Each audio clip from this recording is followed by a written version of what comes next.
Assalamualaikum warahmatullahi wabarakatuh. Alhamdulillah wa bihi nasta'in. Asyhadu an la ilaha illallah wahdahu la syarika lah. Wa asyhadu anna Muhammadan abduhu wa rasuluh. ونصلي ونسلم على هذا النبي الكريم سيد المرسلين وعلى آله وصحبه أجمعين. أما بعد، أيها المؤمنون اتقوا الله، أوصيكم وإياي بتقوى الله، faqad fazal muttaqun. Muslimin dan muslimat, mudah-mudahan dirahmati Allah Subhanahu wa ta'ala. Di dalam sebuah hadis an Anas bin Malik radhiyallahu anhu qala kana an-nabiy sallallahu alaihi wasallam idza dakhala Rajab qala Allahumma barik lana fi Rajab wa Sya'ban wa barik lana fi Ramadan. Wa kana sallallahu alaihi wasallam yaqul Lailatul Jumu'ah gharra wa yawmuha azhar, atau kama qala, hadis riwayat Imam Ahmad. Daripada Anas bin Malik radhiyallahu anhu, kata dia, Nabi sallallahu alaihi wasallam apabila masuk bulan Rajab, tuan-tuan, hari ini 3 Rajab, malam 4 hari bulan Rajab. Kata Anas bin Malik, Nabi sallallahu alaihi wasallam apabila masuk bulan Rajab, qala, Nabi sallallahu alaihi wasallam bersabda, Nabi kata, Allahumma barik lana fi Rajab wa Sya'ban. Nabi akan berdoa, ya Allah, ya Tuhanku, berkatilah kami di dalam bulan Rajab dan Sya'ban ini. Wa barik lana fi Ramadan. Ya Allah, ya Tuhan, berkatilah kami di dalam bulan Ramadan nanti. Wa kana yaqul, kata Anas bin Malik, Nabi sallallahu alaihi wasallam juga ada bersabda, Nabi kata, Lailatul Jumu'ah gharra. Nabi kata, malam Jumaat itu mulia. Wa yawmuha azhar. Manakala siang hari Jumaat itu terang dan cerah. Muslimin dan muslimat yang dirahmati Allah sekalian, tiap-tiap kali bila menjelangnya bulan Rajab dan bulan Sya'ban, isu tentang kemuliaan bulan Rajab dan bulan Sya'ban ini menjadi perbualan semua orang. Masalahnya ialah cerita tentang bulan Rajab dan sebagainya datang daripada riwayat yang berbagai-bagai. Ada hadisnya yang sahih, ada hadisnya hasan, ada hadis yang menceritakan tentang bulan Rajab itu mursal, marfu', dhaif jiddan, bahkan ada juga yang riwayat itu maudhu', iaitu palsu dan direka-reka. Bila kita nak bercakap tentang satu-satu isu, biarlah kita bercakap berdasarkan kepada hadis yang sahih ataupun hadis yang hasan. Dan boleh juga kita guna untuk buat amalan apabila hadis itu dhaif. Tetapi untuk nak berhujah, nak mempertahankan apa yang kita cakap, mesti hadis itu sahih. Cerita tentang kelebihan bulan Rajab ni, dia mai hadis yang berbagai-bagai. Di antaranya dia kata Rajab ini bulan aku, contohnya. Ini semua tidak ada sumber tentang hadis ini. Setakat yang adanya ialah Nabi SAW bila masuk bulan Rajab, Nabi doa, Nabi kata Allahumma barik lana fi Rajab wa Sya'ban wa barik lana fi Ramadan. Itu ada. Nabi minta supaya umat Islam ini diberkati oleh Allah Subhanahu wa taala dalam 3 bulan ini. Bulan Rajab, bulan Sya'ban dan bulan Ramadan. Dalam sebuah hadis lain, riwayat daripada Uthman bin Hakim Al-Ansari radhiyallahu an. Kata dia, sa'altu Sa'id bin Jubair an saumi Rajab. Wa nahnu yawma'idhin fi Rajab.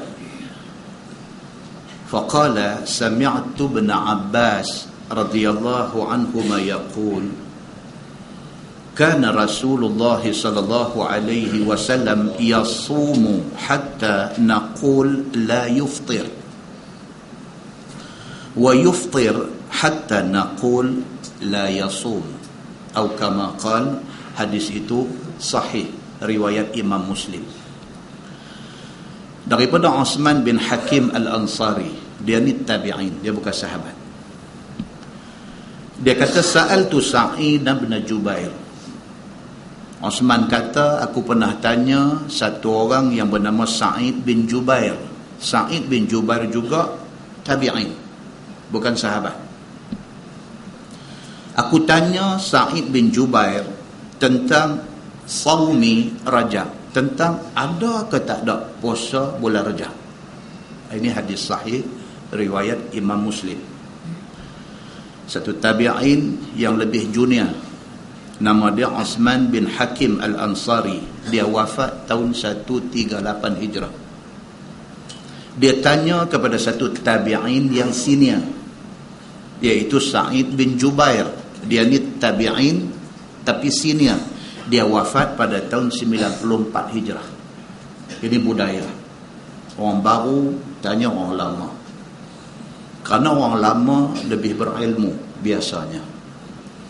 Maka tabi'in yang junior ni, Uthman bin Hakim, tanya kepada Sa'id bin Jubair, juga satu tabi'in tetapi senior.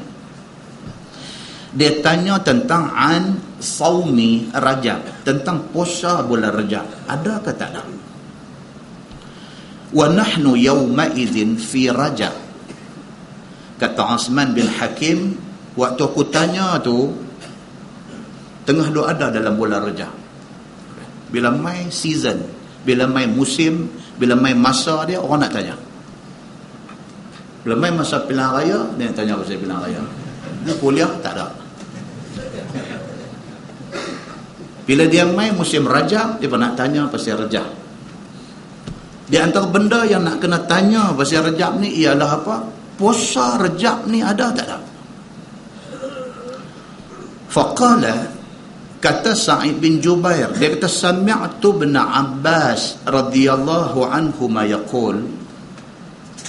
Jawab Sa'id bin Jubair, dia kata aku pernah dengar satu sahabat Nabi yang bernama Abdullah bin Abbas radhiyallahu anhu ada bercakap tentang benda ni.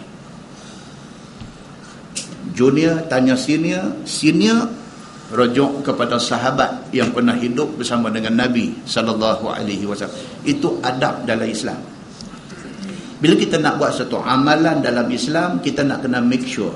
Bila kita nak buat satu amalan dalam Islam, kita kena pastikan itu amalan daripada Nabi sallallahu alaihi wasallam ataupun tidak. Tuan-tuan boleh nampak macam mana sahabat, macam mana tabi'in, mereka very particular. Mereka cukup teliti tentang benda ni. Mereka nak buat satu amalan, mereka nak pastikan ini amalan Nabi ataupun tidak. Maka kata Sa'id bin Jubair, dia kata aku pernah dengar Ibnu Abbas, sahabat Nabi, dia ada berkata, dia kata kana Rasulullah sallallahu alaihi wasallam yasumu hatta naqul la yuftir wa yuftir hatta naqul la yasum. Kata Abdullah bin Abbas, dia kata Nabi sallallahu alaihi wasallam apabila tiba bulan Rejab, ada kalanya Nabi berpuasa sampai kami duk ingat Nabi tak tinggal puasa bulan Rajab. Tapi ada kalanya Nabi tak puasa sehinggakan kami rasa Nabi tak mengamalkan puasa bulan Rajab. Itu kata Abdullah bin Abbas, satu sahabat yang hidup pada zaman Nabi, yang melihat Nabi dari dekat. Dia kata bila mai bulan Rajab, Nabi SAW ada waktu dia puasa, ada waktu dia tak puasa. Tidak bermakna bila mai Rajab Nabi puasa sebulan, dan tidak pula sepanjang bulan Rajab Nabi tak puasa. Hadis itu hadis sahih riwayat Imam Muslim. Berdasarkan hadis ini, Imam Nawawi rahimahullahu ta'ala, Imam Nawawi kata apa? Tidak ada puasa sempena bulan Rajab. Imam Nawawi kata tidak ada puasa Rajab. Yang ada ialah puasa-puasa biasa yang disunatkan oleh Nabi sallallahu alaihi wasallam. Sama ada puasa itu puasa Isnin Khamis, ataupun puasa itu puasa 3 hari di pertengahan bulan yang dipanggil puasa Ayyamul Bid. 13, 14, 15 hari bulan. Ataupun puasa yang dibuat oleh Nabi Allah Daud alaihi salam, puasa sehari buka sehari, puasa sehari buka sehari. Itu sahaja yang ada. Tidak ada puasa khusus yang dipanggil puasa Rajab. Itu kata Imam Nawawi rahimahullahu ta'ala yang bermazhab Syafi'i. Di dalam sebuah hadis riwayat daripada Abi Hurairah radhiyallahu anhu, kata dia anin Nabi sallallahu alaihi wasallam qala la fara' wa la atira. Qala wal fara' awwalu nitaj kana yantaju lahum kanu yadhbahunahu littawaghitihim wal atirah fi Rajab atau kama qal. Hadis sahih riwayat Al-Bukhari daripada Abu Hurairah radhiyallahu anhu, kata dia Nabi sallallahu alaihi wasallam bersabda, Nabi kata la fara' wa la atira. Nabi pernah sebut benda ni. Nabi kata jangan ada siapa di kalangan orang Islam buat dua benda ni.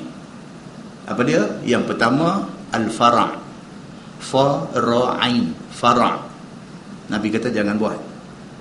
Yang kedua atirah, ain ta ya ra ta marbutah, atirah. Dua benda ni jangan buat. Nabi kata apa dia? Fara' dan juga atirah.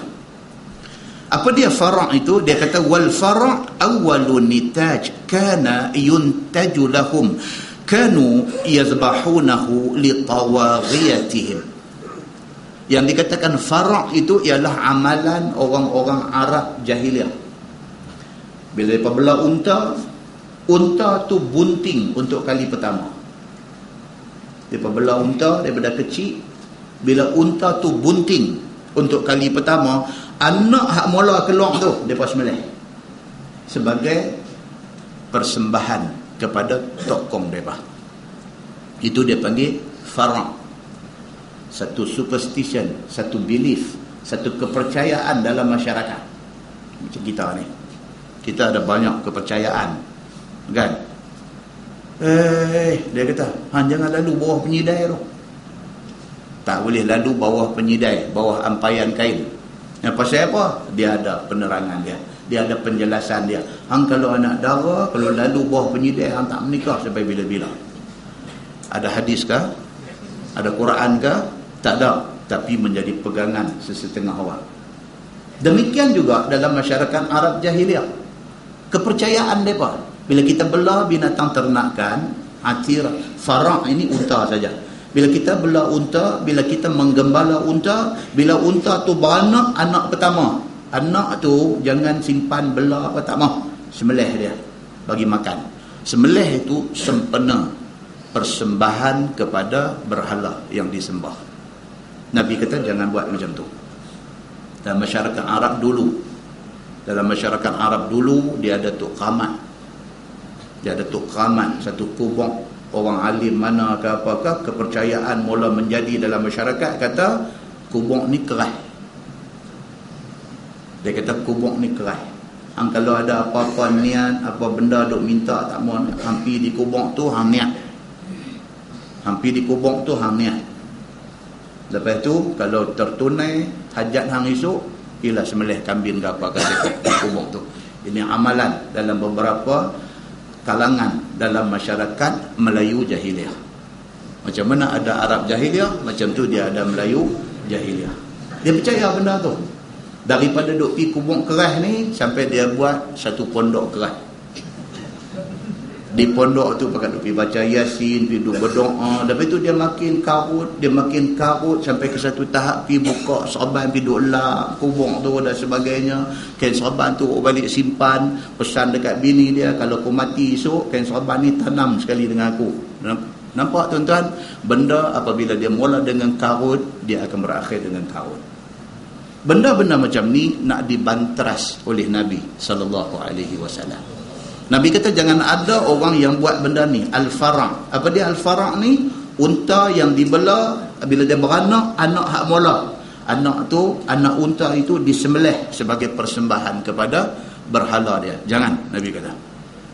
Wal-atirah. Lagi satu, apa dia yang hampa jangan buat? Iaitu wal-atirah fi rajab. Sembelihan yang dibuat khusus untuk menyambut ketibaan bulan Rejab. Yang ni tak ada apa. Mereka menganggap Rejab ni sebagai satu bulan yang istimewa. Mereka menganggap Rejab ni sebagai satu bulan yang dia anugerahkan Allah kepada mereka.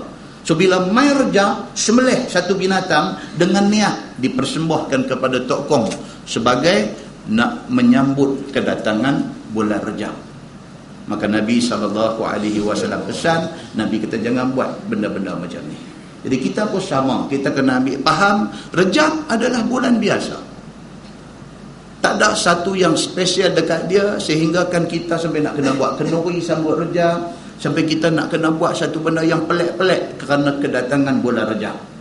Sebaliknya, kata Imam Nawawi rahimahullahu ta'ala, dia kata apa?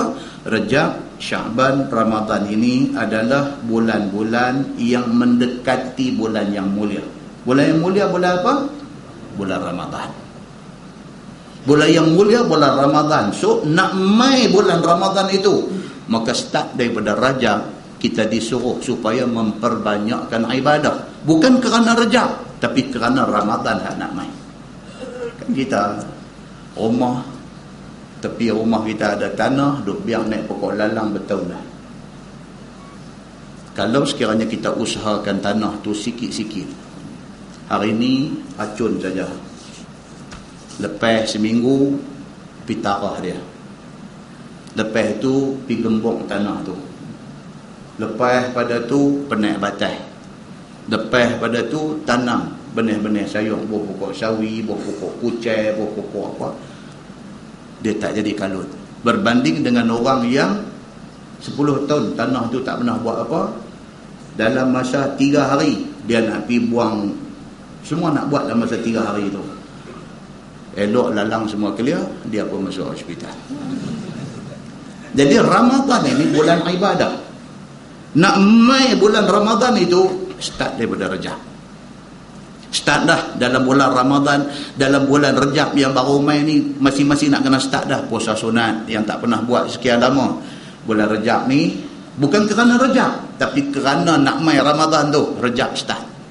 Ambil dah puasa Isnin Khamis. Ambil dah puasa tengah bulan yang 3 hari, ambil dah. Bulan Rejab ni start dah sembahyang sunat yang sekian lama kita tak buat ni. Bulan Rejab buat balik. Buat balik. Maksudnya apa?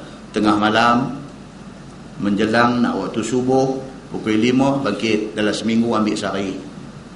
Dalam seminggu ambil sehari, bangkit, Allahu Akbar, tahajud 2 rakaat. Start dah bulan Rejab ni. Dalam bulan Rejab ni elok dah start kalau nak baca Quran. Jangan Ramadan aja esok, nak start daripada Juiz 1 sampai Juiz 30. Rejab boleh start lah.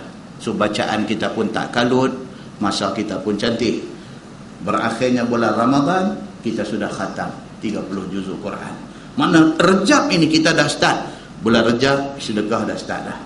Start dah pergi mana-mana masjid, lepas lagi dalam tabung. Start. Pasal apa? Kata Imam Nawawi, kerana dia nak mengambil lajak untuk nak beribadat pada bulan Ramadan. Bukan kerana Rejab itu istimewa, tetapi kerana nak warm up untuk nak aktif beribadat di dalam bulan Ramadan. Demikian kata Imam Nawawi rahimahullahu ta'ala di dalam nak mensyarahkan hadis tadi. Cuma Rejab istimewa dia ada satu. Apa dia? Allah pilih bulan Rejab untuk berlaku peristiwa Isra dan Mi'raj. Itu saja. Rejab terpilih dalam 12 bulan. Rejab terpilih untuk berlakunya satu peristiwa besar, iaitu Isra dan Mi'raj. Tidak ada ibadat khusus sempena datangnya bulan Rejab. Mudah-mudahan mukadimah itu memberi manfaat kepada kita semua, insya-Allah. Kita menggunakan tafsir Nurul Ihsan jilid 4. Nurul Ihsan jilid 4, muka surat 202. Muka surat 202, kita masih lagi di dalam tafsir surah At-Tahrim. Surah At-Tahrim Madaniyah yang diturunkan di Madinah. Kita sampai ayat 4. Muka surat 202, tengah-tengah tu. A'udzubillahi minasyaitanirrajim. In tatuba ilallah, jika bertaubatlah oleh kedua kamu, yakni Hafsah dan juga Aisyah, yakni taubat kepada Allah Subhanahu wa taala daripada kesalahan mereka buka rahsia Nabi sallallahu alaihi wasallam yang disuruh sembunyi itu, nescaya diterima taubat kedua kamu itu. Tuan-tuan, ingat balik bulan 3. Kita baca ayat ni bulan 3, cerita tentang pakatan di antara Aisyah dan juga Hafsah. Dia ada dua riwayat. Kita refresh balik bulan 3. Ada dua riwayat. Riwayat yang pertama cerita Aisyah dengan Hafsah berpakat supaya Nabi SAW tidak pergi ke rumah siapa yang kita cerita dulu? Seorang isteri Nabi yang kita kata segak dia ni, yang apabila Nabi pergi di rumah dia, siapa? Safiyah. Kan? Lupa dah. Bulan 3, 4, 5 lupa. Safiyah ni sepupu Nabi. Okay? Safiyah ni sepupu Nabi. Safiyah binti Huyai, sepupu Nabi. Dia satu orang yang paling segak di kalangan isteri-isteri Nabi. Dan dia ni pula siapa dia? Satu orang yang terkenal sebagai perempuan paling cantik di dalam masyarakat Arab Quraisy pada masa itu. Tiba-tiba Nabi SAW pinang dia untuk anak angkat Nabi yang bernama Zaid bin Harithah. Zaid ni asal hamba.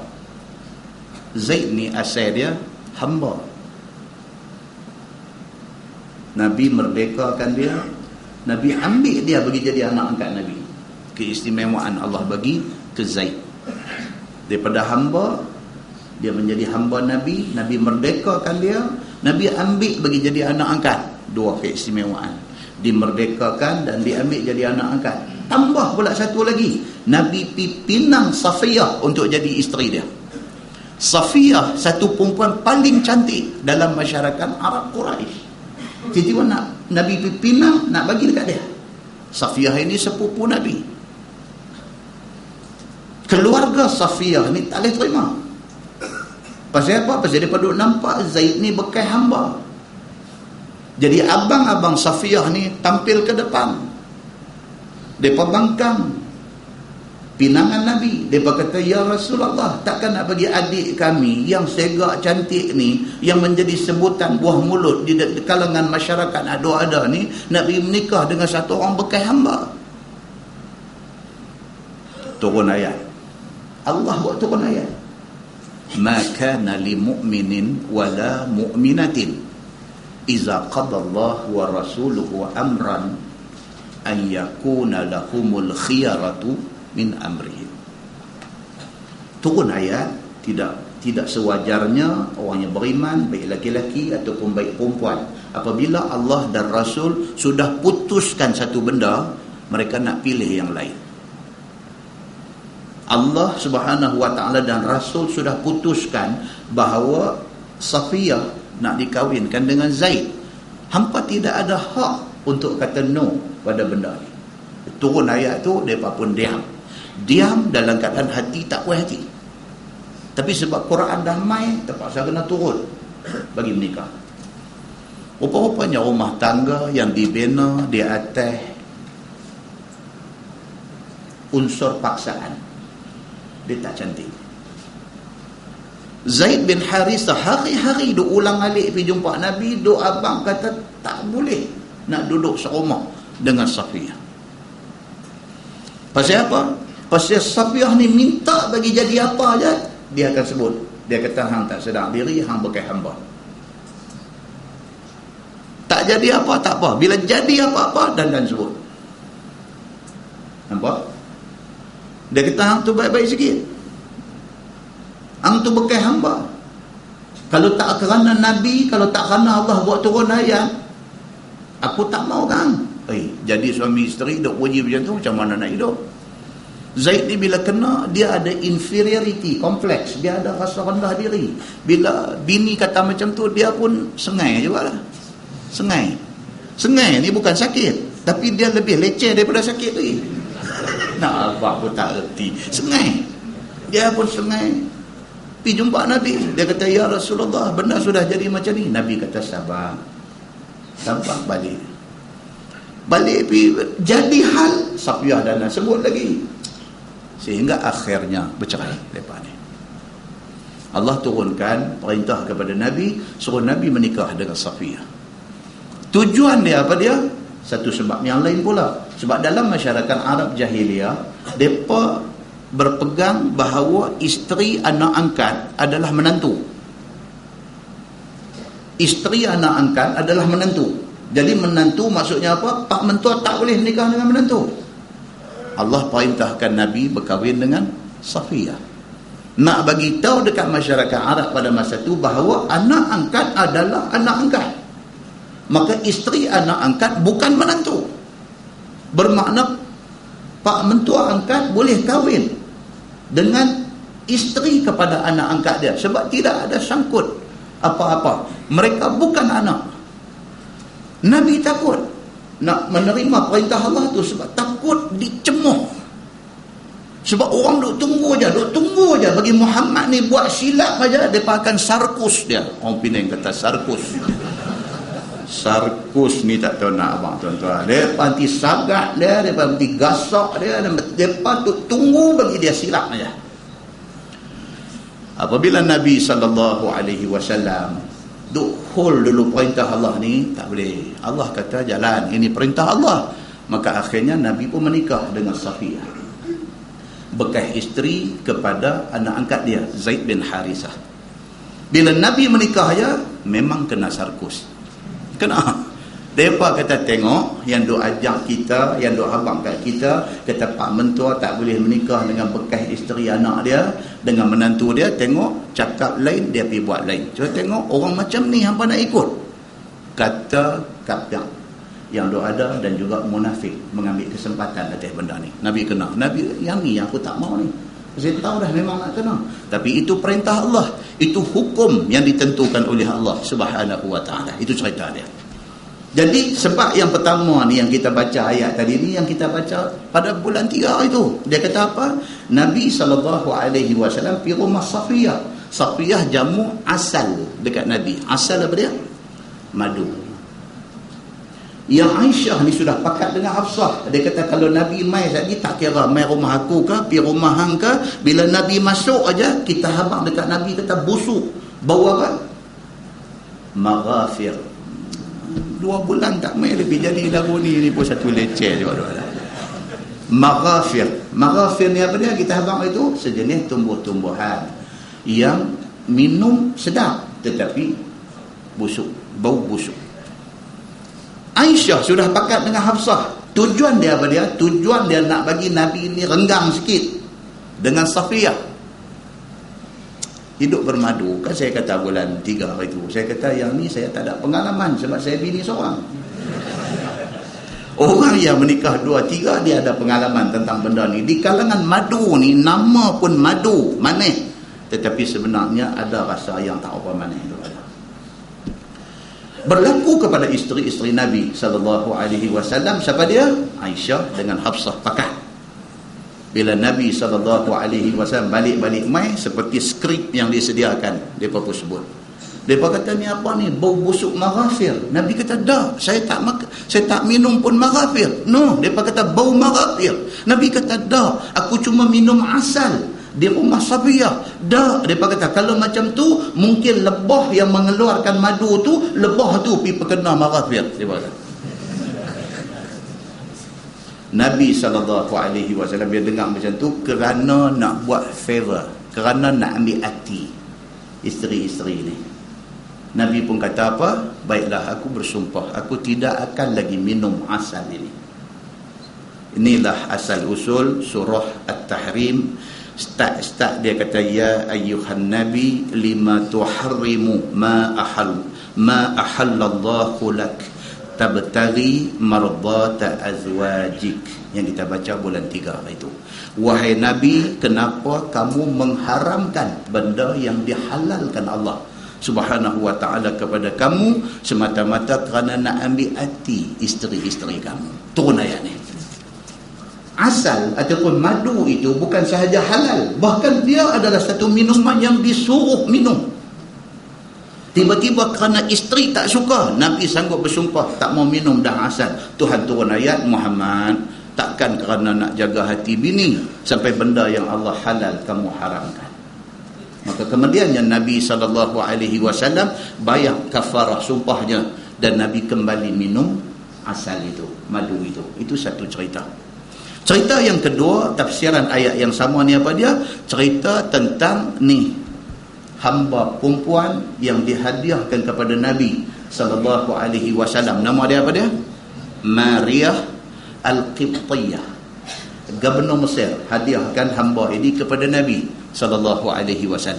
Dan kita dah baca pada bulan 3 hari itu, Nabi SAW ketika Hafsah balik rumah pak dia. Bapak dia siapa? Umar Al-Khattab.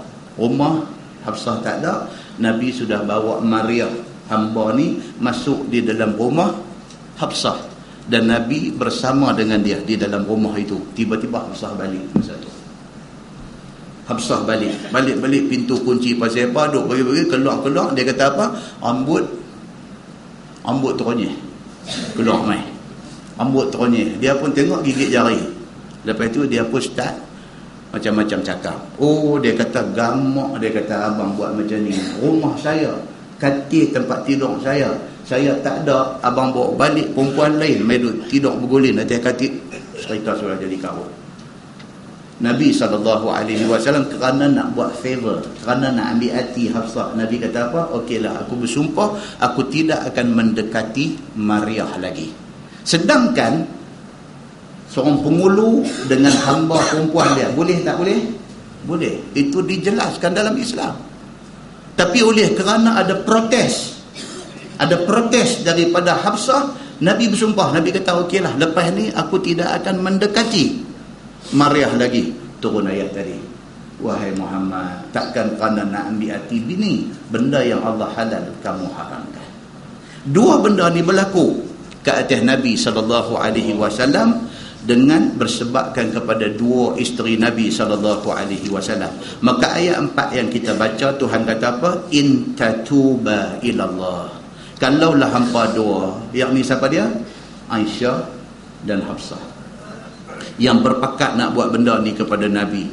Kalaulah hampa berdua ni bertaubat kepada Allah Subhanahu wa ta'ala, bertaubat daripada rahsia yang kamu buka, sedangkan Nabi suruh sembunyi. Bila Nabi kata tu, Nabi kata dekat mereka, tolong rahsiakan benda ni. Aku bersumpah tidak akan minum asal madu ni, jangan cerita ke orang. Aku bersumpah tidak akan bersama dengan Maryah Al-Qibtiyah ni, jangan cerita ke awal. Tolong rahsiakan benda ni. Nampak mereka tak boleh simpan rahsia. Benda ni akhirnya ke pengetahuan orang juga.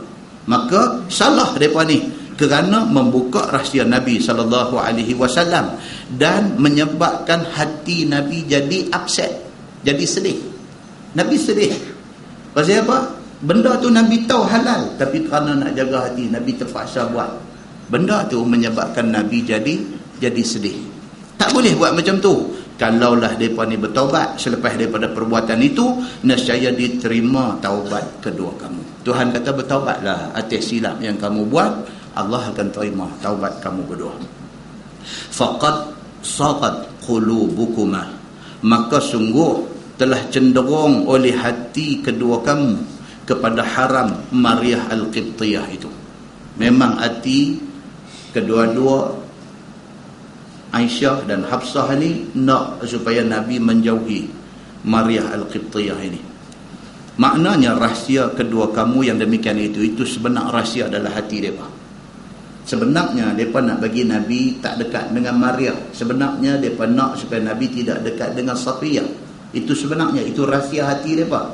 Diketahui Allah Subhanahu wa ta'ala, serta benci Nabi SAW. Sedangkan Nabi benci, Nabi tak suka ucapkan dua benda ni. Nabi tak suka kata lepas ni aku tak mau minum madu lagi. Nabi tak suka kata, tapi terpaksa. Maka Nabi kata. Nabi tak mau kata lepas ni aku tak akan mendekati Maryah lagi. Nabi tak mau kata, tapi Nabi terpaksa kata kerana nak ambil hati mereka ni. Maka demikian itu dosa. Perbuatan Aisyah dan Hafsah itu dosa kerana Nabi jadi kecil hati dengan perbuatan mereka ni. Firman Allah Subhanahu wa ta'ala, wa in tazahara alaihi fa inna Allaha huwa maulahu wa Jibril wa salihul mu'minin wal malaikatu ba'da dhalika zahir. Dan jika menzahir keduanya, yakni Aisyah dan Hafsah, atasnya, yakni atas Nabi SAW, pada barang yang Nabi SAW benci, maka bahawasanya Allah Ta'ala, iaitu Tuhannya dan malaikat Jibril dan segala orang mukmin yang saleh-saleh dan segala malaikat yang lainnya, kemudian daripada demikian itu, tolong Allah dan orang mukmin itu menolong pula atas kedua kamu itu. Ayat ni nak beritahu apa? Walaupun Aisyah dan Hafsah mempengaruhi lagi isteri-isteri Nabi yang lain untuk nak bagi tekanan kepada Nabi, Allah, malaikat Jibril, semua malaikat lain hadu ada, orang-orang yang saleh dan beriman tetap memihak kepada Nabi sallallahu alaihi wasallam. Baik, dia kata turun ayat itu tak kala duka cita Nabi sallallahu alaihi wasallam kerana Hafsah telah buka rahsia, dan Nabi bersumpah tiada beri giliran kepada mereka sebulan. Nabi kecil hati ni kerana bini ni, kerana isteri ni, Nabi kecil hati sampai ke tahap Nabi bersumpah sebulan aku tak akan pergi rumah mana-mana isteri. Nabi kecil hati kerana wujudnya satu komplot, satu pakatan di antara isteri-isteri Nabi ini. Nabi kecil hati, apa gamak buat kat aku macam ni. Nabi bersumpah sebulan aku tak akan pergi rumah mana isteri pun. Kan? Ada hadis tuan-tuan, cerita detail tentang benda ni. Ada hadis riwayat daripada Imam Muslim. Kata Umar Al-Khattab radhiyallahu anhu, lamma i'tazala Nabiullah sallallahu alaihi wasallam nisa'ah, apabila Nabi sallallahu alaihi wasallam asingkan diri daripada isteri-isterinya. Yang tazala, uzlah. Pernah dengar perkataan uzlah? Mengasingkan diri, isolated, orang putih kata. Bawa diri pergi duduk sengak-sengak dalam gua, tak mau campur dengan orang, tu dia panggil uzlah. Hadis kata lamma i'tazala Nabiullah sallallahu alaihi wasallam nisa'ah, apabila Nabi mengambil keputusan untuk asing diri daripada isteri-isteri dia. Qala, kata Sayyidina Umar, dakhaltul masjid fa idzan nas yankutuna bil hasa. Umar Al-Khattab ni dengar dah cerita, kata rumah tangga Nabi ada sikit masalah. Dan dia tak syok. Pasal apa? Pasal salah seorang isteri Nabi itu siapa dia? Anak dia. Hafsah ni anak dia. So dia sebagai sahabat Nabi, sahabat rapat Nabi, bahkan pak mentua Nabi, anak dia ada salah seorang dalam kalangan isteri Nabi. Bila pi mana sana sini orang duk bercakap tentang rumah tangga Nabi, dia suka kan? Oh, dia tak suka. Dia pergi ke masjid, fa izan nas yankutuna bil hasa. Bila sampai di masjid, orang-orang yang duk ada di masjid ni duk main hasa, duk main anak batu. Wa yaqulun, sambil duk main, dia kata main anak batu macam hari ni duk main dam. Naik haji sampai 15 kali sehari. Masjid tak main ngaji dah, apa pun dah duk naik haji. Naik haji kena makan, naik haji kena makan. Ada betul yang duk jadi. Ada benda-benda ni dalam mana masyarakat pun ada satu game dalam kalangan masyarakat ini. Bila sampai Umar di masjid, dia kata orang ramai duk ada yang duk main batu dan sebagainya. Wa yaqulun, sambil duk main dia pada bercakap. Dia kata talaqa Rasulullah sallallahu alaihi wasallam nisaa. Dia kata Nabi sallallahu alaihi wasallam dah ceraikan semua isteri dia. Umar dengar. Sedangkan salah seorang daripada isteri Nabi tu anak dia. Dia pun tak dengar lagi daripada mulut anak dia. Tapi orang dah duk cakap dah. Orang duk kata Nabi ceraikan semua isteri dia. Umar dengar.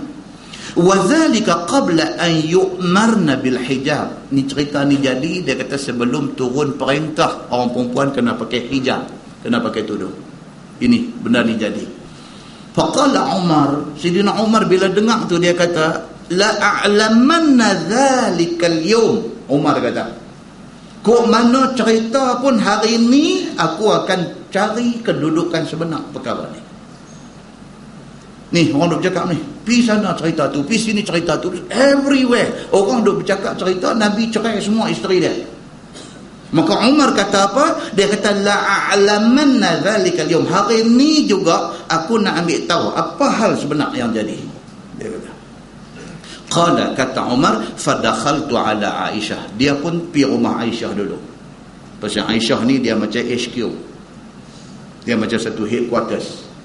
Pergi rumah Aisyah dulu, apa cerita pun Umar pergi rumah Aisyah. Faqultu ya binta Abi Bakrin aqad balagha min sya'nik an tu'ziya Rasulullah sallallahu alaihi wasallam. Umar cengeng. Dia pergi rumah Aisyah, bagi salam, terus dia kata dekat Aisyah, ya binta Abi Bakar. Dia kata wahai anak Abu Bakar. Dia kata Abu Bakar pun kawan dia. Dia kata wahai anak Abu Bakar, aqad balagha min sya'nik an tu'ziya Rasulullah sallallahu alaihi wasallam. Dia kata hang puas hati ke? Hang boleh bagi sakit hati Nabi? Tu cara dia pergi tanya. Dia kata Aisyah, wahai anak Abu Bakar, puas ke hati hang? Hang boleh buat benda bagi Nabi sallallahu alaihi wasallam sakit hati? Puas hati ke? Dia pergi tanya macam tu. Faqalat, Aisyah jawab balik dekat Umar, dia kata mali wa malak ya ibn al-Khattab. Dia kata hang kena mengena apa dengan aku? Garang kan? Ni dia kata mali, apa bagi aku, wa malak, dan apa bagi hang, ya ibn al-Khattab, wahai anak al-Khattab. Hang dengan aku ni kena mengena apa? Ni yang hang duk busy body. Ni apa cerita? Hang serbu mai rumah aku, hang duk tanya aku macam ni apa cerita hang dengan aku ni apa? Dia tanya balik. Alaika bi aibatik. Dia kata hang pi jaga aib hang sendiri. Ataupun terjemahan dia lebih kurang maksud, dia kata ni jangan duk mai tanya aku, hang pi tanya anak hang sendiri. Bukan aku saja bini Nabi. Anak hang Hafsah tu, dia pun isteri Nabi juga. Pi tanya anak hang. Pi jaga aib hang sendiri, dia kata. Garang tak garang? Garang. Hadis tu pun garang, cara abang tu pun garang. Dia nampak garang tu. Faqala, kata Umar, fadakhaltu ala Hafsah binta Umar. Aku pun okey tak apa, buh pergi Agustan, pergi rumah Hafsah. Nampak tak boleh nak lajak di sini. Dia pun buh pergi Agustan, pergi rumah Hafsah anak dia. Faqultu laha, bila dia sampai rumah Hafsah, dia kata, ya Hafsah, aqad balagha min sya'nik an tu'ziya Rasulullah sallallahu alaihi wasallam. Ayat sama. Dia kata, wahai Hafsah, puaskah hati hang boleh bagi Nabi sallallahu alaihi wasallam sakit hati? Dia pergi tanya benda yang sama dekat Hafsah. Hang puas hati lah ni. Hang boleh buat bagi Nabi duka cita, hang boleh buat bagi Nabi meleleh air mata, hang boleh buat bagi Nabi merana, hang puas hati. Wallahi laqad alimti anna Rasulullah sallallahu alaihi wasallam la yuhibbuk walaula ana latallaqaki Rasulullah sallallahu alaihi wasallam. Umar berkata dekat anak dia, dekat Hafsah, dia kata, wallah, demi Allah, dia kata, demi Allah, dia kata, wahai Hafsah, hang pun tahu benda ni, dia kata kat anak dia, Nabi tak suka ni dengan apa yang hang buat ni. Demi Allah, hang pun tahu. Hang buat benda bagi Nabi kecil hati, hang buat benda bagi Nabi sedih. Demi Allah, hang pun tahu, kata Nabi tak suka apa yang hangpa buat ni. Demi Allah, dia kata, kalau tak kerana aku, Nabi dah cerai hang dah, dia kata. Betul tak betul, dia kata? Betul. Hang ingat hang siapa? Dia kata. Hang ingat hang siapa? Kalau tak sabit aku, dia kata, aku ni sahabat Nabi, aku ni sanggup mati untuk Nabi. Kalau tak sabit aku, kalau tak kerana muka aku, hang dah lama dah Nabi cerai hang. Yang tu yang kata sarkus tu. Dia pergi sarkus sama Allah ni macam tu. Fabakat asyaddal buka. Ini yang kata orang perempuan. Bila pak dia pimpuh dia macam tu, kata hadis ni apa? Fabakat asyaddal buka. Teriak tak kira. Tu last kali yang tu. Tuan tak bisa gitu. Orang perempuan kan, mereka dia tu, mereka buat cengih, kita takut dia menang, tak yalah. Kita buat cengih balik sekali lagi, teriak inguih melenja, ngai hidung pun merah menyala. Inilah hampa yang tadi hang nak buat celaru, hang tak fikir benda ni semua. Allah aku tunjuk aku siapa, baru hang nak teriak. Dalam hadis dia kata apa? Fabakat asyaddal buka. Menangis ni tak tahu nak abang, bersungguh punya menangis. Faqultu laha, Umar pun tengok teriak, dia pun merasa menang. Ya. Dia pun okey. Aina Rasulullah sallallahu alaihi wasallam. Umar kata, mana dia Nabi? Mana dia Nabi sallallahu alaihi wasallam? Mana dia? Qalat huwa fi khizanatihi fil mashrubah. Hafsah pun kata, Nabi itu dia ada dalam al-mashrubah, satu bilik kecil macam bilik stor, dia panggil al-mashrubah. Itu dia kata Nabi duduk orang tu beberapa hari dah tak keluar, tak mai tengok kami, tak mai duk tanya abang kami, tak ambil tahu dah kat kami. Nabi kecil hati. Nabi bawa diri dia pergi duduk dia dalam satu satu bilik kecil, ruang peribadi Nabi sallallahu alaihi wasallam. Ringkas hadis ni panjang, saya lagi tak baca ayat ni. Hadis ni panjang. Umar bompi. Bila Umar sampai sana, ada satu qadam Nabi duk jaga di muka pintu. Nama qadam tu Rabah. Kan? Bilal bin Rabah. Ini bukan pak dia. Ni nama qadam Nabi ni, nama Rabah. Dia ni Nabi pasang dia di pintu jadi watchman, jaga pintu. Nabi pesan dah kat dia, siapa pun aku tak mau jumpa. Tu siapa mai, aku tak mau jumpa siapa pun. Rabah tunggu di pintu. Bila Umar mai, Umar bagi salam dekat dia, dia jawab salam. Umar kata, aku minta izin nak jumpa Nabi. Rabah balik, tengok dalam bilik Nabi duduk ada dalam bilik, tengok. Dia beralih dekat Sayyidina Umar, dia buat dak gitu aja. Maksud dia apa? Nabi tak mau jumpa. Dia ulang lagi sekali. Umar kata, tolong abang dekat Nabi, kata aku Umar, aku nak jumpa Nabi. Dia beralih tengok dalam. Dia beralih tengok Umar, dia buat dak juga. Mana tak mau jumpa. Kali ketiga dia kata, fa inni azunnu anna Rasulullah sallallahu alaihi wasallam zanna anni ji'tu min ajli Hafsah. Okey. Kali ketiga dia bercakap bagi derah. Sayyidina Umar ni. Dia bercakap bagi derah, dia kata fa inni azunnu, aku rasa anna Rasulullah sallallahu alaihi wasallam zanna, aku rasa Nabi duk rasa inni ji'tu min ajli Hafsah, Nabi duk ingat aku main ni nak jadi lawyer Hafsah kot. Pasal itu Nabi tak mau jumpa. Dia cakap derah nak bagi Nabi dengar. Ni dia kata 2 kali dah minta nak masuk jumpa Nabi, watchman kata tak boleh. Dia buat pederah seorang. Dia kata aku tahu Nabi yang tak mau jumpa aku ni, aku rasa pasal Nabi duk ingat aku main ni nak jadi lawyer Hafsah kot. Dia kata wallahi la in amarani Rasulullah sallallahu alaihi wasallam bi darbi unuqiha la adribanna unuqaha. Dia cakap dah, demi Allah, dia kata kalau sekiranya Nabi SAW suruh aku pergi pancung tengkok Hafsah anak aku akan pastikan tengkok dia dipancung. Dia cakap tu bagi terang, nak bagi Nabi SAW dengar. Kata hadis tu apa? Warafa'tu sauti, aku pernah suara aku.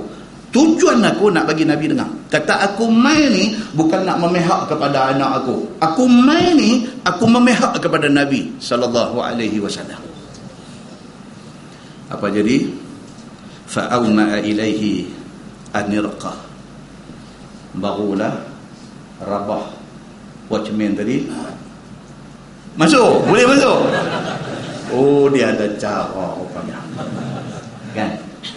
Barulah Rabah ni, okey, tengok kat Nabi, Nabi pun angguk, dia pun tengok. So, Umar pun langkah duk masuk. Fadakhaltu ala Rasulillah sallallahu alaihi wasallam. Aku masuk pergi dekat Nabi. Dia kata wa huwa muttaji' ala hasir. Bila masuk tengok Nabi ni duk tidur mengiring di atas tikar tamar. Dia kata Nabi duk tidur mengiring ni di atas hasir, di atas tikar anyam daun tamar. Fajalastu, aku duduk. Fa'adna alaihi izarah, aku duduk bagi dekat dengan Nabi. Nabi cuma pakai kain, tak pakai baju. Walaysa alaihi ghairuh, tak ada apa. Nabi cuma pakai kain pinggang aja. Nabi tak pakai baju. Wa idzal hasir qad athara fi janbi, kesan tikar tamar tu berbekas di rusuk Nabi. Ni yang kata sahabat ni bila masuk ni dia tengok habis. Tengok keadaan Nabi, tengok ni bekas kesan daripada duk tidur atas tikar tamar tu berbekas. Tengok dalam bilik Nabi ni, dalam hadis berikutnya dia kata fa nazartu bi basari fi khizanati Rasulillah sallallahu alaihi wasallam fa iza anna bi qabdin min sya'ir nahwi sa' wa mithla. Tengok habis dalam bilik Nabi duk tu, Umar duk tengok. Dia kata penyuruh tu ada gandum lebih kurang satu qabdah, segenggam. Dan orang Arab dia kata al-bast bukan al-qab, itu kan. Maknanya dia kata syair gandum Nabi buat makannya adalah agak segenggam, secekok. Maksudnya hidup Nabi ni sangat sederhana. Macam kita kata tu Brunei Aziz lah, 22 tahun jadi Perdana Menteri Itu ya tak mau main kuliah bilang kaya 22 tahun jadi menteri besar. Macam tu keadaan dia. Dia bukan melawak, dia orang macam tu, orang bagus. Kalau nak ambil kesempatan tuan-tuan, itulah masa dia. Nabi SAW jadi Nabi tuan-tuan, ditawarkan dengan berbagai-bagai tawaran. Nabi tidur atas tikar berbalong, lekat bekas dia rusuk. Umar ni bila tengok benda ni semua, fabtadarat aynaya, dia kata ya amat darah. Umar ni tak bercakap apa, tengok aja, tengok keadaan Nabi ni, keadaan bilik dia duduk, tengok ya amat darah. Begitu. Qala ma yubkika ya ibn al-Khattab. Nabi kata dia menangis pasal apa ya ibn al-Khattab? Awak teriak pasal apa? Qultu ya Nabi Allah وما لي لا أبكي وهذا الحصير قد أثر في جنبك وهذه خزانتك لا أرى فيها إلا ما أرى وذاك قيصر وكسرى في الثمار والأنهار وأنت رسول الله صلى الله عليه وسلم وصفوته. Tuan-tuan, yang kata Arab ni macam kita duk tengok dalam TV khutbah daripada Masjidil Haram tu, depa punya cakap tu dia power. Umar Al-Khattab dia kata apa? Wa mali wala abki, macam mana aku tak teriak, dia kata. Macam mana yang mata aku tak turun. Wa hadzal hasir qad athara fi janbik, ni duk tidur atas tikar hasir, di atas tikar tamar sampai lekat bekas dia rusuk ni. Dia kata wa hadhihi khizanatuk, ni bilik yang tuan duduk ni, la ara fiha illa ma ara, ada ni aja yang aku nampak ni, apa benda ni. Dia kata wa dzaka qaisar wa kisra fi thimar wal anhar. Dia kata pemerintah Rom, pemerintah Parsi, Kisra dengan Kaisar, mereka duduk di dalam satu istana yang dikelilingi dengan anhar, sungai-sungai yang mengalir. Di depan mereka dihidangkan dengan simar, dengan buah-buahan yang bermacam-macam. Wa anta Rasulullah, sedangkan engkau ya Muhammad, engkau Rasulullah, wa safwatuh, dan engkau adalah pilihan Allah. Awak jadi macam ni. Nampak? Dia tak puas hati. No, dia kata yang kafir no. Kisra Kaisar, raja kafir yang memerintah Rom dan Parsi, hidup dalam kemewahan. Engkau Rasulullah, engkau safwatuh, engkau pilihan Allah. Pasal apa hidup macam ni? Makluh segala isi hati dia. Qala Nabi sallallahu alaihi wasallam, Nabi jawab, Nabi kata, ya ibn al-Khattab, ala tarda an takuna lana al-akhirah wa lahum ad-dunya? Yang kata Nabi, tuan-tuan. Dia kata Umar, hang tak puas hati kan dengan Tuhan? Tuhan janji dekat kita kesenangan akhirat. Depa dapat dunia aja, akhirat esok depa susah. Hang tak puas hati kan? Tak boleh. Dengar yang tu kolaps. Tak boleh kata apa dah. Opak kita ni. Nabi SAW dia kata depa kafir ni atas dunia ni semua hak depa pun ambil pi, akhirat depa tak ada apa esok. Kita atas dunia ni sakit sikit tak apa, dia kata akhirat esok hari kita. Hak ni temporary, sementara aja, sana esok kekal selama-lama. Nabi SAW pergi jawab macam tu. Umar pun kata, bala ya Rasulullah. Okey, dia kata tak apalah, saya faham. Dia kata, wa dakhaltu alaihi hina dakhaltu wa ana ara fi wajhihi al-ghadab. Umar cerita dalam hadis ni, dia kata masa dia mula masuk, dia tengok rupa Nabi, dia tengok air muka Nabi, memang nampak Nabi ni dalam ghadab, dalam marah, dalam tension, dalam tak puas hati. Yalah, rumah tangga bergolak. Memang dia main serabut. Masa mula masuk tadi, dia kata dia tengok wajah Nabi, dia tahu dah Nabi tak tenteram dengan hal rumah tangga dia. Maka Umar kata, ya Rasulullah, ma yashqu alayka min sya'nin nisa. Umar ni, walaupun dia tahu ada bercakap depan dia tu Nabi bahkan lebih senior umur daripada dia. Nabi tua daripada Umar lagi, tua umur berapa tahun. Tapi dia bercakap, dia kata dekat Nabi, dia kata, ya Rasulullah, ma yashqu alayka min sya'nin nisa. Dia kata, awak yang duk biar isteri-isteri bagi susahkan hati ni pasal apa? Dia suruh cakap. Dia kata, ya Rasulullah, awak yang duk biar bagi orang perempuan, duk bagi serabut kat kita ni, awak yang duk buat macam tu. Fa in kunta talaqatahunna fa inna Allaha ma'ak wal malaikah wa Jibril wa Mikail wa ana wa Abu Bakr wal mu'minun ma'aka wa qallama takallamtu. Dia kata, ya Rasulullah, ceraikan saja mereka. Suruh fikir.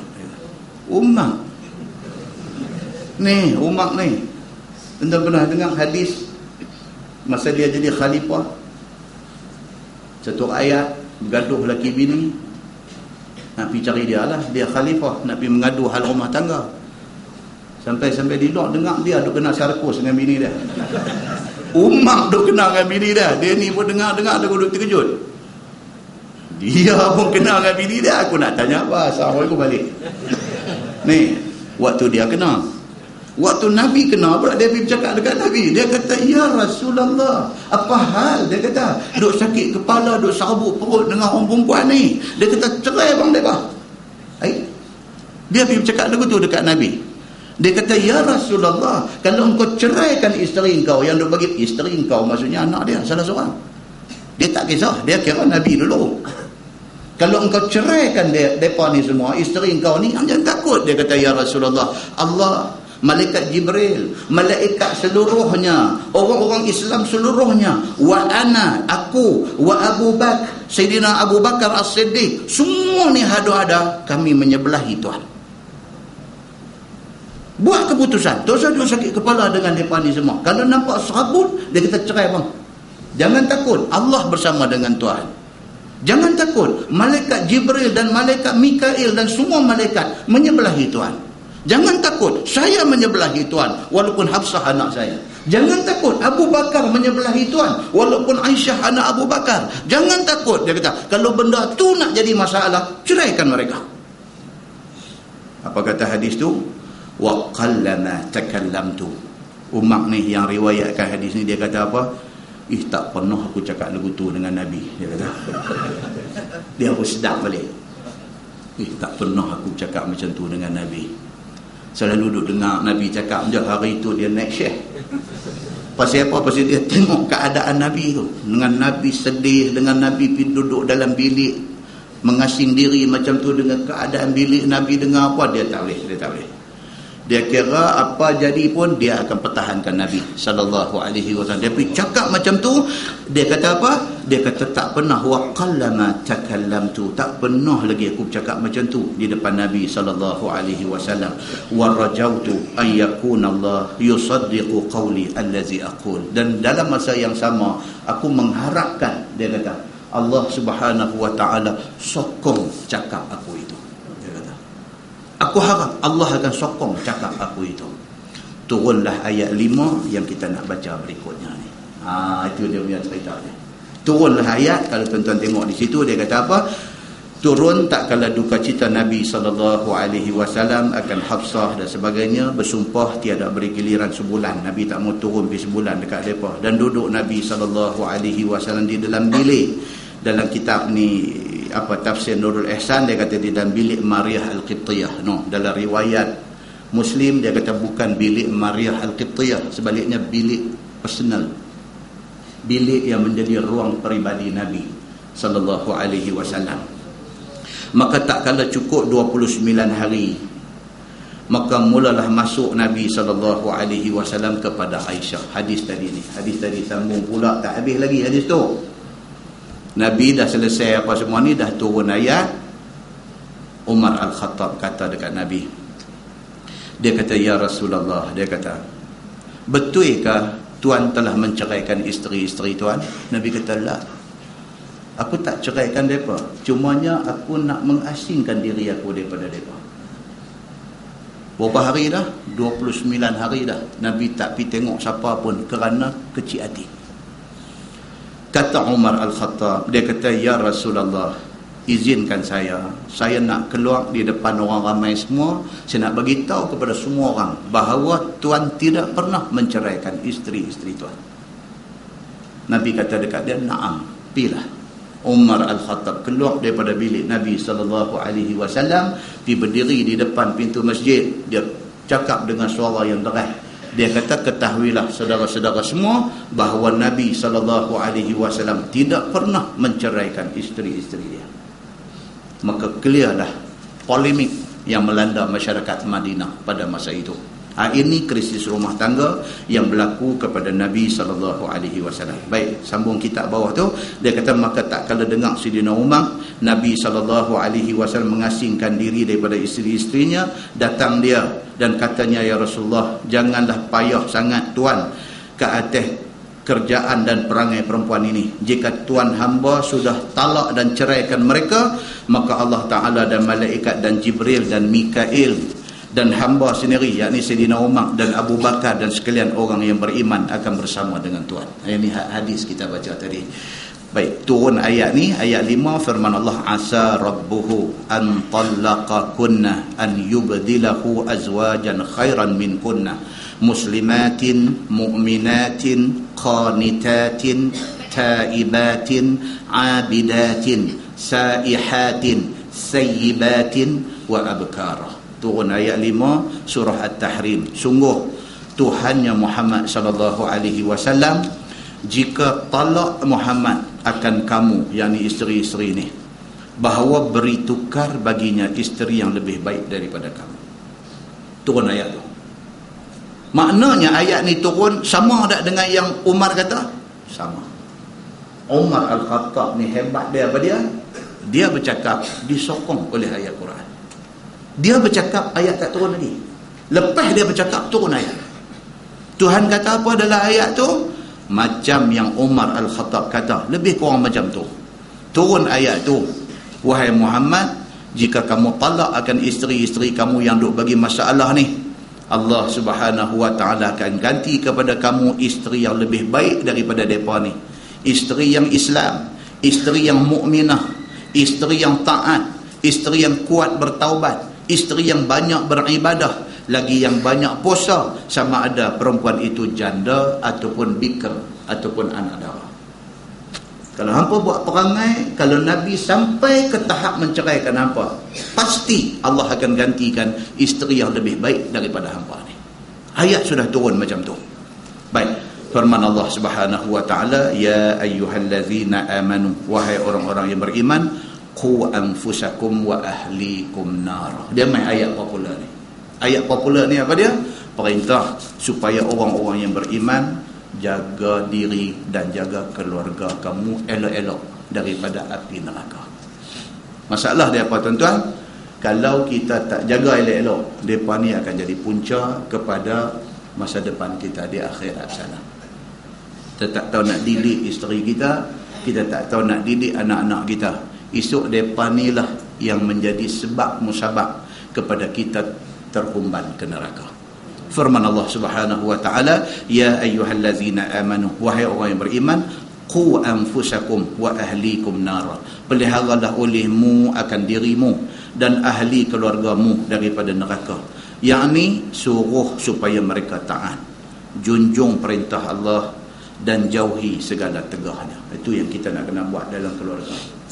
Isteri aurat kena tutup, isteri semayang kena jaga, anak-anak aurat kena tutup, semayang kena jaga.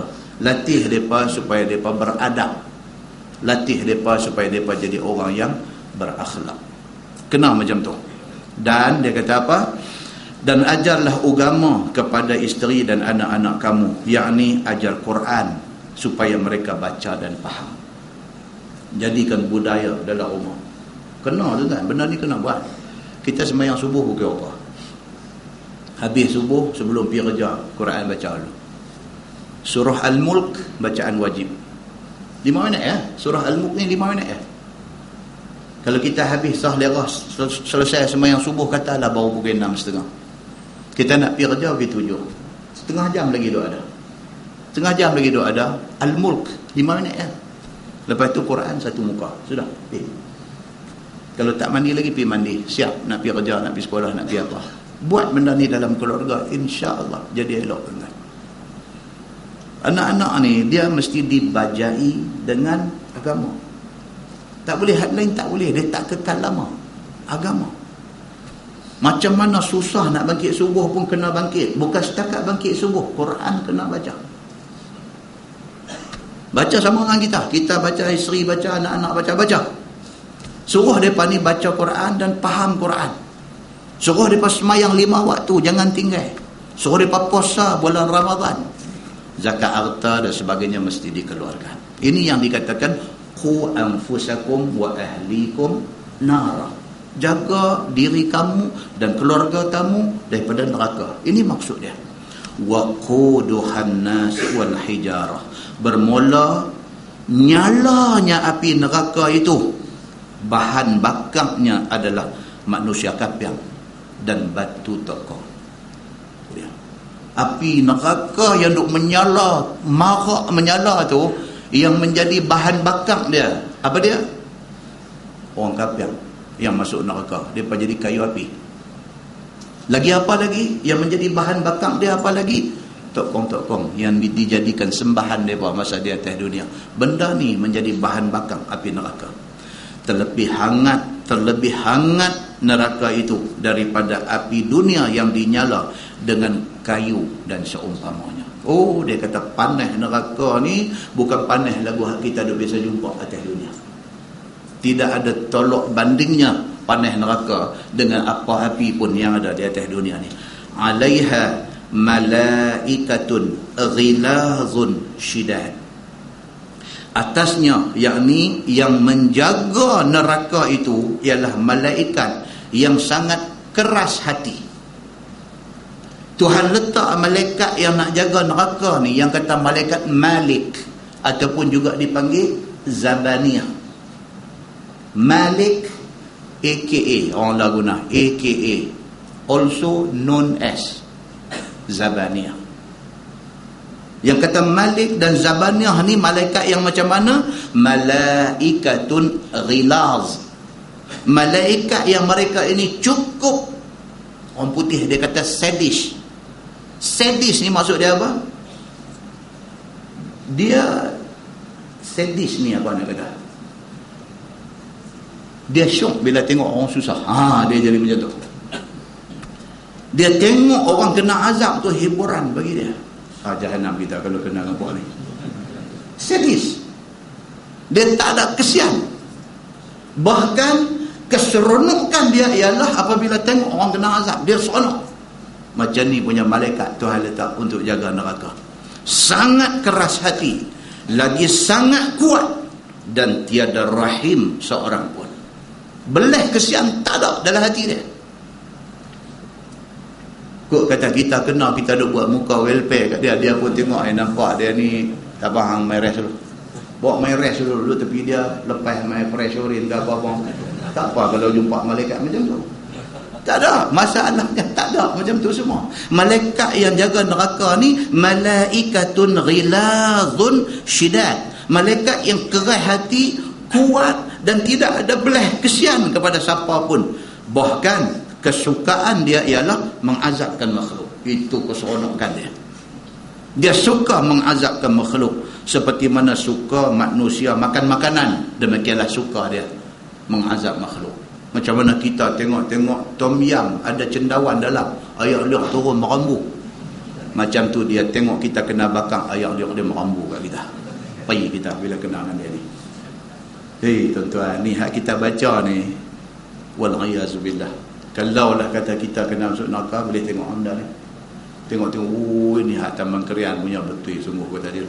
Malaikat ni dia macam tu. Tuan-tuan, Isra' Mi'raj berlaku dalam bulan Rajab.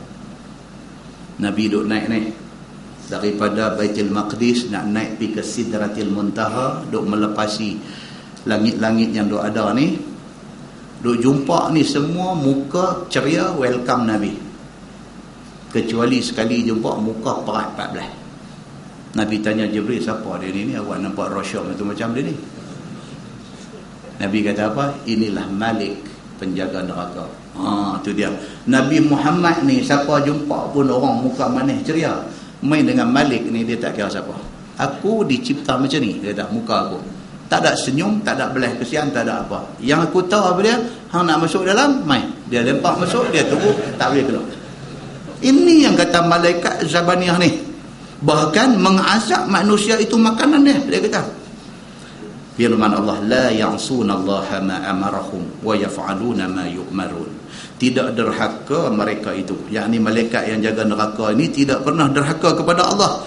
Yakni malaikat pegawai yang menjaga neraka itu tidak pernah derhaka Allah. Barang yang disuruh Allah akan mereka itu, mengerjakan mereka itu barang yang disuruh. Itu dia. Dia kira bos dia Allah dia. Lain nak ajak pergi tepi sembang, tak boleh. Kau tim ni tak ada kat dia. Dia tahu hang masuk aku buat kuih tiaw ya. Yang tu ya. Nak pergi, nak ajak pergi tepi, kata ni yang duduk-duduk rumah macam mana lah ni. Kau nak boleh pergi sembang macam tu. duduk rumah teres ke apa, kita adjust banglo satu boleh kot, bagi saya keluar. Sorry, dia yang ni semua dia tak makan. Nak pergi duduk sembang dengan dia, kata duduk pakai kereta awal ni. Oh, kita tangkap Mercedes bagi satu, okey kot. Nak kata tengok, tayar nampak botak kan, tak mau tukang ke? Nak pergi tolong tukang tayar. Tak ada.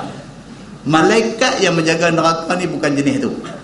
Bukan jenis boleh pergi duduk sembang tepi nak ajak kau tim semua. Ini bukan jenis yang menjaga neraka. Baik, kemudian dia kata ayat ini menakut orang mukmin daripada jadi murtad. Ini ayat yang berikutnya cerita tentang nak bagi amaran kepada orang mukmin supaya mereka tidak murtad kepada Allah Subhanahu wa taala. Insya-Allah kita sambung bulan depan. Cerita tentang ingatan kepada orang mukmin, jangan sampai mereka jadi murtad kepada Allah. Ayat yang akan datang tuan-tuan, insya-Allah dia akan mai cerita tentang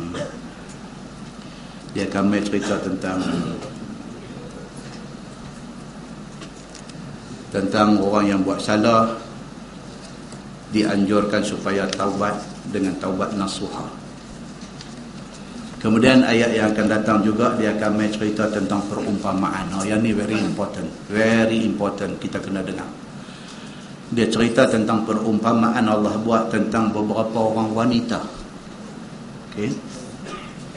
Satu puak adalah wanita yang ditakdirkan Allah dapat suami bagus. Tapi dia puak tu sendiri derhaka. Contoh dia siapa? Isteri Nabi Nuh dengan isteri Nabi Lut. Isteri Nabi Nuh dengan isteri Nabi Lut. Contoh yang akan dia bawa. Nabi Nuh alaihi salam punyalah susah payah, da'autu qaumi lailan wa nahara. Aku seru kaum aku malam siang tak kira, ajak orang sembah Allah. Falam yazidhum du'ai illa firara. Depa tak ikut seruan aku, depa lari pada aku lagi. Dalam kalangan hak lari daripada seruan Nabi Nuh tu siapa dia? Isteri dan anak dia. Bila Nabi Nuh ajak ni hari ni tak ada siapa akan selamat melainkan orang yang duduk atas kapal aku aja. Anak dengan bini dia kata apa? Dah kami nak pergi ragai naik bukit. Bukit boleh menghalang kami daripada tenggelam dalam banjir ni. Derhaka. Sayang, dah dapat suami Nabi, hang pergi jadi macam tu. Demikian juga cerita tentang bini Nabi Lut. Umat, nanti kita akan baca detail cerita pasal mereka ni. Umat Nabi Lut ni apa masalah dia? Liwat, homoseks. Yang duk pi jadi orang yang duk leak, yang pi duk bocorkan segala rahsia Nabi Lut ni siapa? Bini dia. Sehinggalah apabila mai hari Allah hantar malaikat suruh mai di rumah Nabi Lut nak bincang tentang ni azab yang nak diturunkan kepada kaum dia ni. Malaikat mai atas rupa laki-laki yang ganteng, yang segak handsome. Siapa yang pergi bocok bagi tahu dekat orang kampung siapa dia? Bini dia. Bini dia keluar bila masyarakat ni mai dah. Oi, aku tak pernah tengok handsome macam tu. Duk ada rumah duk sembang dengan lelaki aku. Puak ni dengar ngai dia mampu. Penyakit tuan-tuan. Kita akan baca esok ni cerita tentang malapetaka liwat ni. Malapetaka liwat ni, dan Allah marah sungguh kepada orang yang buat kerja ni. Sehingga akan diterbalikkan tu kawasan yang jadi laut mati hari ini ni. Ini cerita dia. Dan di antara petualangnya siapa dia? Bini Nabi Lut. Bini sendiri. Di sebalik sana pula, ni ayat yang akan datang. Di sebalik sana pula dia mai pula contoh. Perempuan punya bagus, pergi dapat laki ni bapa jemuan. Siapa dia? Isteri Firaun. Apa nama isteri dia? Asia. Punya bagus, dia boleh beriman ikut Nabi Allah Musa alaihi salam. Suami dia Firaun. Apa Firaun buat? Apa Firaun buat kepada Asia ni? Kerana tak ikut kehendak dia. Ayat yang akan datang akan mai cerita ni. Dan tengok dalam dunia ni, kadang-kadang kita pun dia ni patut dapat bini macam ni. Awak dah yang dia pergi menikah macam ni. Kadang kita ni sedangkan jodoh di tangan Tuhan. Suami cukup bagus dengan beriman, dengan beragama, ada duit sikit nak pergi umrah, nak pergi apa. Bini boleh fed up dengan lelaki ni. Dia kata, Allah saya fed up betul dengan dia ni. Pasal apa? Duk ajak pergi umrah, pergi umrah. Isteri ajak pergi umrah, alhamdulillah, bagus. Dia tak mau. Dia kata, duk ajak pergi umrah, pergi umrah. Dia kata, jomlah pergi Phuket tengok sekali lagu mana. Bini jenis ni. Ada tak ada dalam masyarakat? Ada, tuan-tuan. Dan dibawa mai dalam Quran cerita ni dalam bentuk perumpamaan. Dan kita akan tengok dalam mukadimah yang akan datang, cerita bagaimana Allah Subhanahu Wa Taala dia langsung tak rasa koman apabila Allah buat perumpamaan menggunakan makhluk kecil-kecil. Dan kita akan baca esok detail ayat yang Tuhan kata, innallaha la yastahi an yadriba mathalan ma ba'udatan fama fawqaha. Allah Subhanahu Wa Taala la yastahi, dia tak rasa malu, dia tak rasa koman apabila Allah buat perumpamaan dalam Quran menggunakan contoh ba'udah. Ba'udah ni apa dia? Nyamuk. Nyamuk dijadikan perumpamaan oleh Allah. Dengan perumpamaan itu ramai orang yang semakin beriman, ramai orang yang jadi kafir. Ada apa cerita di sebalik ayat tu? Kita akan tengok bulan depan, kalau tak ada pilihan raya lagi.